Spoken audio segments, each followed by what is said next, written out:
Love the life you live. Live the life you love. What does it really mean to live a beautiful life? We see our social media feeds filled with so many pictures of people seeming to be living their best lives, and we can't help but compare to the everyday that we have created for ourselves.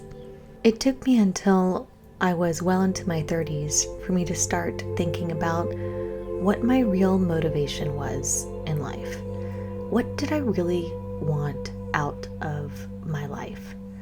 Was it money? Was it status? Was it good grades, a good job, to be a homeowner, to be a parent? I was on a path at that point to become part of a well-oiled corporate machine. It then dawned on me that I didn't really enjoy the path that I had chosen and had started walking down. I didn't really understand what I was doing it for. There seemed to be a drive, a motivation in me to do what I thought was right, but I never stopped and really examined what was right for me. How do I even like to spend my time? It became clear I was working really hard just so that I could take long walks outside, play with my dogs, and enjoy the time with my family. I started to shift my efforts and my time to really consider what supported my motivation to spend more of my time doing those things that really brought me joy. How could I recraft my days and center them not around climbing a corporate ladder or having the most likes on a photo, but really going to the core of what motivates me to get out of bed every morning, to greet the day, to want to be part of this world. I started to really consider what happiness looked like, what a good day looked like. Was it just me working for the weekends? If so, why? What were the things that I would choose to fill my days with if I didn't have to work at a corporate job to make money? What really drove me towards a joyful day? Was it getting new outfits, or was it existing in clothes that made me feel comfortable, that showed part of my identity and aesthetic, but allowed me to live my life?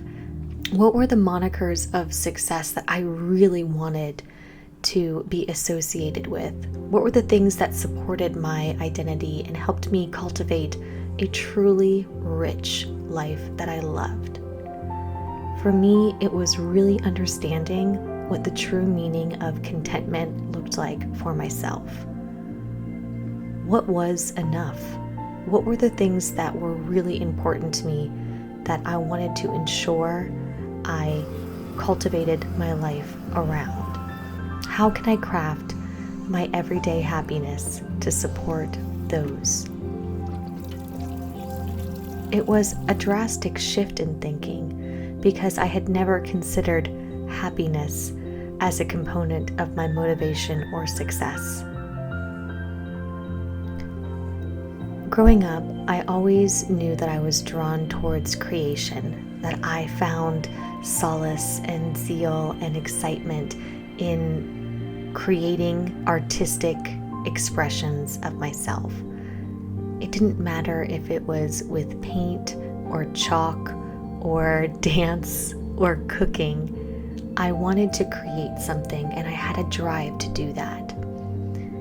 But I had buried all of those ideas and what I considered hobbies away for a really long time. And I wanted to make room for what I thought were the goalposts of success. And it took a rewiring of that brain and understanding how I should cultivate my unique talents to support how I find joy in my everyday. how I find esteem in what I'm doing every day. And I started thinking about how I could craft my life to allow time and space for those talents to flourish, while still getting everything done I needed to in order to complete what I considered a joyful and successful day. So I invite you to really start thinking about what you truly find joy in doing. What are your unique talents that you really want to ensure you let thrive? Do you enjoy cooking, or do you think it's a chore? How do you create a life that celebrates you doing what you love? If you do have a partner, really explore how your talents overlap and what you can enjoy cultivating together and how they're different. Because it's in the differences that there's also an opportunity to allow each of you to become truly better together by supporting each other's talents and making room for each of you to thrive as individuals as well as a couple together. What are your true goals in life?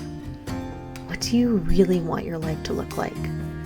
Can you map out the milestones for yourself and shed the weight of the societal pressures that we're all bombarded with every single day?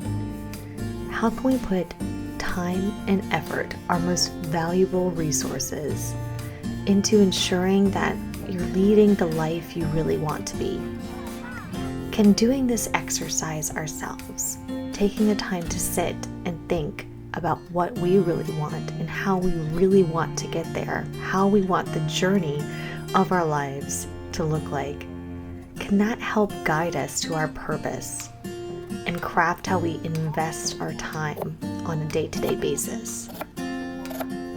I never stopped to think if the path I was running down, full speed ahead, was really the one that I wanted and really the one that brought me happiness. It took until I was well into my 30s that I started to really think about what true happiness, joy, and fulfillment meant to me, and start to consider how to craft my life into a shape I was pleased with.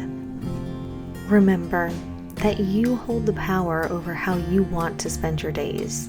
We all have made choices that shape our reality. However, it is how we choose to live within those days and how we want to shape our next steps moving forward that really give us control over our own happiness. I invite you all to join me in this next chapter of life where we can really take control of our own motivation, purpose, and happiness.